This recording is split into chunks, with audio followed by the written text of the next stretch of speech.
नमस्कार, मैं हूं आपके साथ मयंक। तो देखिए, फारस की खाड़ी में और हुर्मुज़ में ईरान ने दिखाया है अबू मेहदी का जलवा। देखिए, अबू मेहदी ईरान की वो मिसाइल है जिसका बहुत ज़बरदस्त तरीके से जो है इस्तेमाल किया गया और जिसका प्रदर्शन किया गया फारस की खाड़ी में और हुर्मुज़ में। हम ये समझने की कोशिश करेंगे आखिर कैसे पिछले 48 घंटे में जो ईरान ने वॉर ड्रिल करी है फारस की खाड़ी में, समंदर में और हुर्मुज़ इलाके में, उसकी वजह से कैसे अमेरिका को पीछे हटना पड़ गया। देखिए, मैंने वीडियो बनाया था, पिछला कल ही वीडियो बनाया था कि कैसे अब्राहम लिंकन जो है वो पीछे हो गया, ईरान के करीब पहुंच गया था, ओमान की खाड़ी में हुर्मुज़ के इलाके की तरफ आगे बढ़ रहा था, लेकिन उसे पीछे हटना पड़ा और वो अब अरब सागर में है। मैंने समझने की कोशिश की आखिर वो क्या वजह थी जिसके कारण अब्राहम लिंकन को और बाकी जो डिस्ट्रॉयर्स हैं अमेरिका के जो ईरान के करीब पहुंच चुके थे उन सबको पीछे हटाना पड़ गया।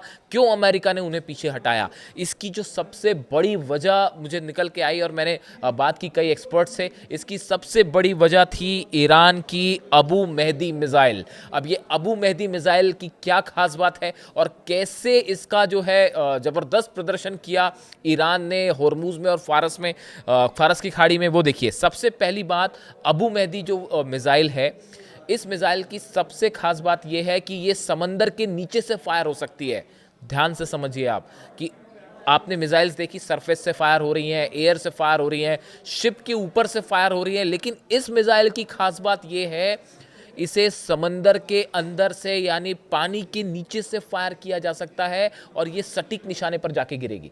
यानी देखिए, खास बात ये कि अगर समंदर के नीचे से जब आप मिसाइल फायर करते हैं तो उसको ट्रेस करना, ट्रैक करना बेहद मुश्किल होता है। ये पता नहीं लगाया जा सकता कि समंदर में किस जगह से मिसाइल जो है वो फायर कर दी जाएगी। ये एक सबसे बड़ी वजह थी जिससे अब्राहम लिंकन को बड़ी चुनौती मिल रही थी। अभी मैंने सिर्फ एक खास बात बताई है इस अबू मेहदी मिसाइल की, आगे की भी बात बताते हैं। पहली बात हो गई, समंदर में पानी के नीचे से फायर हो सकती है। दूसरी, इसकी सबसे बड़ी खास बात है ये ईरान की पहली स्टेल्थ टेक्नोलॉजी वाली मिसाइल मानी जा रही है, यानी ये राडार पे पकड़ना बेहद मुश्किल है। देखिए, जो B-2 बॉम्बर्स होते हैं अमेरिका के, आपने उनके बारे में सुना होगा कि वो राडार पर पकड़ नहीं आते, स्टेल्थ टेक्नोलॉजी से बने होते हैं बॉम्बर्स। और ये जो मिसाइल है ईरान की, ये स्टेल्थ टेक्नोलॉजी वाली मिसाइल है, यानी इसको राडार पर पकड़ना बेहद मुश्किल होता है और बेहद तेज गति से चलती है। ये दूसरी खास बात है। तीसरी खास बात, ये अपना रास्ता बदल लेती है, यानी हवा में टारगेट चेंज कर लेती है।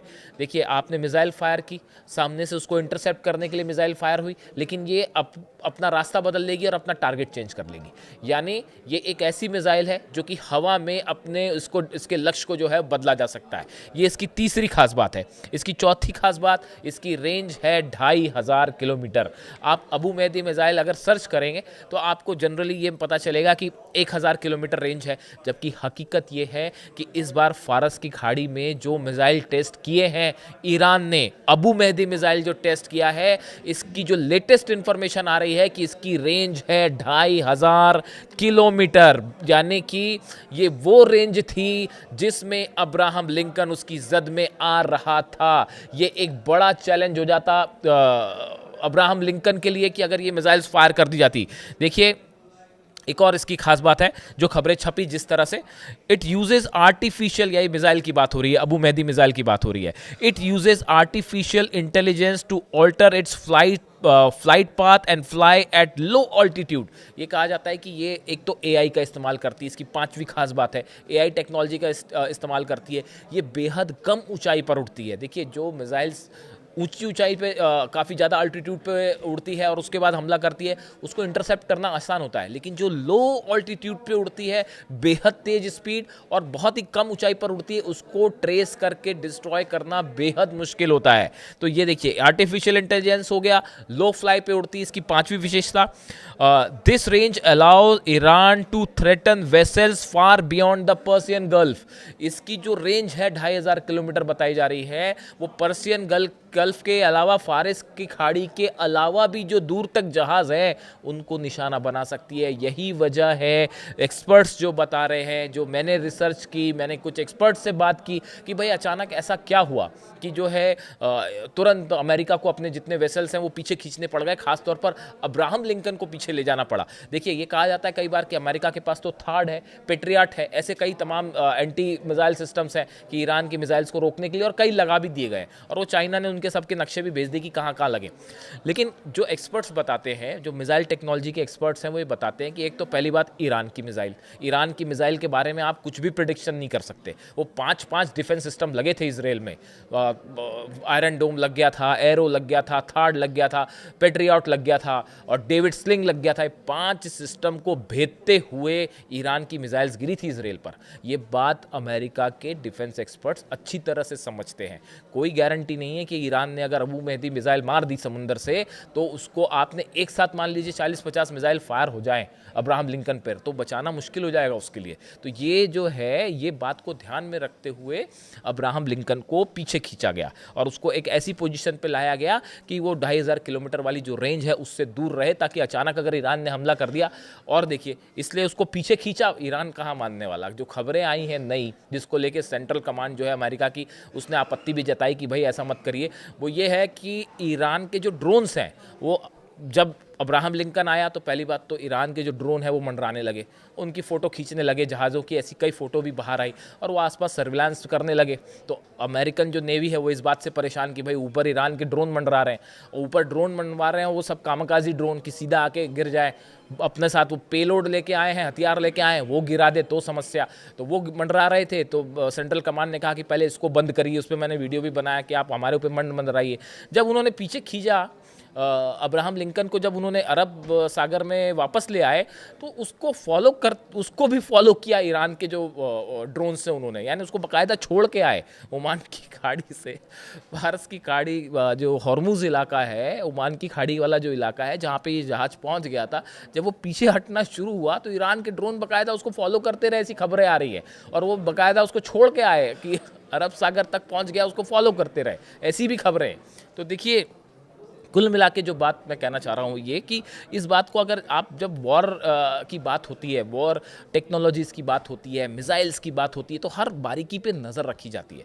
और बताया जा रहा है कि ये अबू मेहदी जो मिसाइल है, एक तो बहुत एक्यूरेट मिसाइल भी मानी जा रही है कि इसका निशाना बड़ा सटीक होता है, और ये जो है 2500 किलोमीटर रेंज और समंदर के नीचे से फायर होने वाली, ये एक बड़ी एडवांसमेंट है जो ईरान ने किया है अपनी मिसाइल्स को लेकर। और बताया जाता है इसकी ये बड़ी वजह रही, ये मिसाइल बड़ी वजह रही कि अमेरिका ने पीछे खींचे जहाज। अब एक छोटी सी हिस्ट्री आप अगर जानना चाहें कि अबू मेहदी मिसाइल का नाम, अबू मेहदी इस मिसाइल का नाम क्यों रखा गया। अबू मेहदी मिसाइल का नाम इराकी कमांडर अबू मेहदी अल मुहंदिस के नाम पर रखा गया है, जो इराक की पॉपुलर मोबिलाइजेशन यूनिट्स के उप प्रमुख थे। इस ईरानी नौसैनिक क्रूज मिसाइल का अनावरण 20 अगस्त 2020 को किया गया था, जब पहली बार ईरान ने बताया था कि हम ये मिसाइल बना रहे हैं, और वो 2020 की बात है।